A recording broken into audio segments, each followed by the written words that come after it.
जय माता दी दोस्तों। दुर्गा सप्तशती 8वां अध्याय। तो आज हम इस पाठ में रक्त बीज वध का माँ ने कैसे वध किया वो हम जानेंगे। तो इससे पहले कि आगे बढ़ें, आपका स्वागत करते हैं अपने इस YouTube चैनल ज्ञान गंगा में। तो चलिए आगे बढ़ते हैं। महर्षि मेघा बोले, चंड और मुंड नामक असुरों के मारे जाने से और बहुत सी सेना के नष्ट हो जाने से असुरों के राजा प्रतापी शुंभ ने क्रोध युक्त होकर अपनी संपूर्ण सेना को युद्ध के लिए तैयार होने की आज्ञा दी।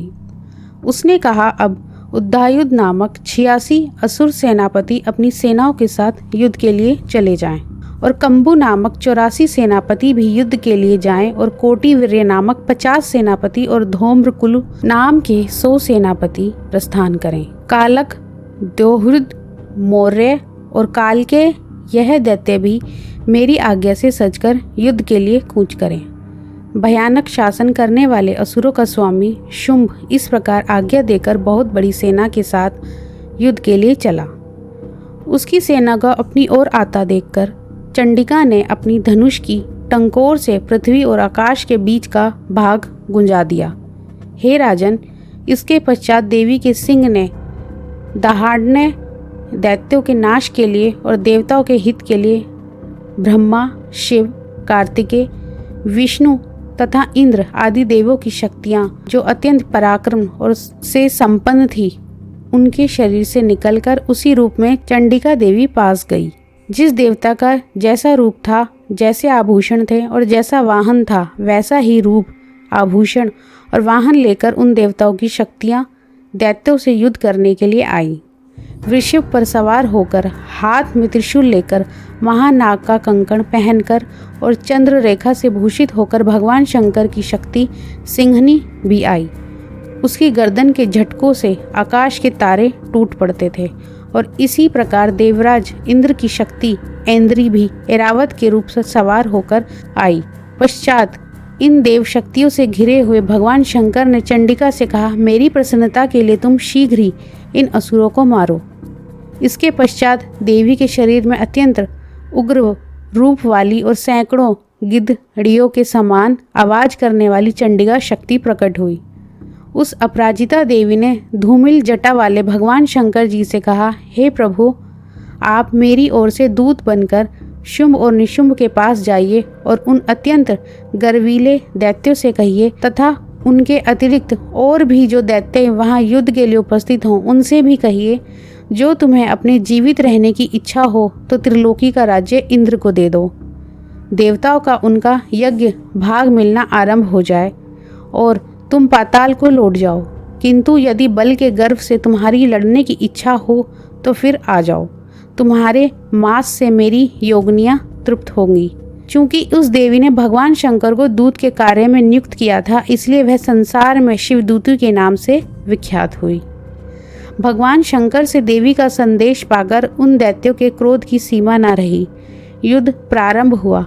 इंद्र की शक्ति इंद्राणी जिस तरफ दौड़ती थी, उसी तरफ अपने कमंडलू का जल छिड़ककर दैत्यों के वीर्य व बल को नष्ट कर देती थी और इसी प्रकार महेश्वरी त्रिशूल से, वैष्णवी चक्र से और अत्यंत कोप वाली कौमारी शक्ति द्वारा असुरों को मार रही थी और ऐन्द्री के बाजों के प्रहार से सैकड़ों दैत्य रक्त की नदियां बहाते हुए पृथ्वी पर सो गए।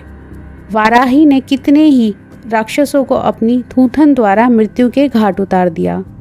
दाढ़ों के अग्रभाग से कितने ही राक्षसों की छाती को चीर डाला और चक्र की चोट से कितनों ही विदरण करके धरती पर मार दिया। बड़े बड़े राक्षसों को नारसिंह ही अपने नखों से विदरण करके भक्षण कर रही थी। शिवदूती के प्रचंड अट्टहास से कितने ही दैत्य भयभीत होकर पृथ्वी पर गिर पड़े और उनके गिरते ही वह उनको भक्षण कर गई। इस तरह क्रोध में भरे हुए मात्र गणों द्वारा नाना प्रकार के उपायों से बड़े बड़े असुरों को मरते हुए देखकर राक्षसी सेना भाग खड़ी हुई और उनको इस प्रकार भागता देखकर रक्त बीज नामक वहां पराक्रमी राक्षस क्रोध में भरकर युद्ध के लिए आगे बढ़ा। उसके शरीर से रक्त की बूंदें पृथ्वी पर जैसे ही गिरती थी, परंतु वैसे ही शरीर वाला तथा वैसा ही बलवान दैत्य पृथ्वी से उत्पन्न हो जाता था। रक्त बीज गदा हाथ में लेकर इंद्री के साथ युद्ध करने लगा। जब इंद्र शक्ति ने अपने वज्र से उसको मारा तो घायल होने के कारण उसके शरीर से बहुत सा रक्त बहने लगा और उनकी प्रत्येक बूंद से उसके समान ही बलवान तथा महाप्रक्रमी अनेकों दैत्य भयंकर रूप से प्रकट हो गए। वह सब के सब दैत्य बीज के समान ही बलवान तेज वाले थे। वह भी भयंकर अस्त्र शस्त्र लेकर देवियों के साथ लड़ने लगे।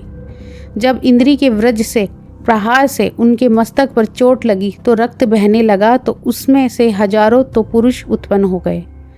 वैष्णवी ने चक्र से और इंद्री ने गदा से रक्त बीज को चोट पहुंचाई और वैष्णवी के चक्र से घायल होने पर उनके शरीर से जो रक्त बहा उसे हजारों महाअसुर उत्पन्न हुए, जिनके द्वारा यह संपूर्ण जगत व्याप्त हो गया।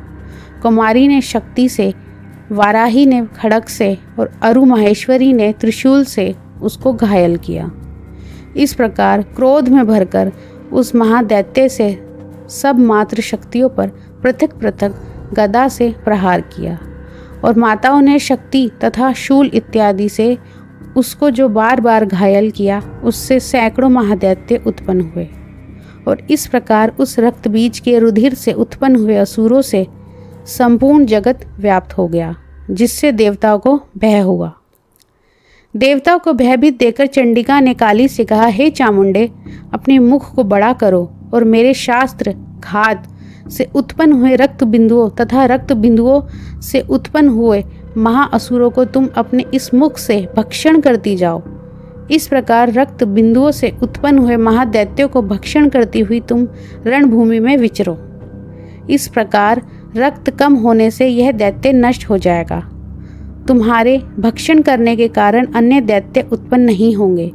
काली से इस प्रकार कहकर चंडिका देवी ने रक्त बीज पर अपने त्रिशूल से प्रहार किया और देवी ने अपने मुख से उसका रक्त ले लिया। तब उसने गदा से चंडिका पर प्रहार किया। प्रहार से चंडिका को तनिक भी कष्ट ना हुआ, किंतु रक्त बीज के शरीर से बहुत सा रक्त बहने लगा। लेकिन उसके गिरने के साथ ही काली ने उसको अपने मुख में ले लिया। काली के मुख में उस रक्त से जो असुर उत्पन्न हुआ उनको उसने भक्षण कर लिया और रक्त को पीती गई। तदंतर देवी ने रक्त बीज को, जिसका की खून काली ने पिया था, चंडिका दैत्य को व्रज, बाण, खड़ग और रिष्टि आदि इत्यादि से मार डाला। हे राजन, अनेक प्रकार के शस्त्रों से मारा हुआ और खून से वंचित वह महादैत्य रक्त बीज पृथ्वी पर गिर पड़ा। हे राजन, उसके गिरने से देवता अत्यंत प्रसन्न हुए और माताएं उन असुरों का रक्त पीने के पश्चात उद्धत होकर नृत्य करने लगी। इति दुर्गा सप्तशती 8वां अध्याय। धन्यवाद।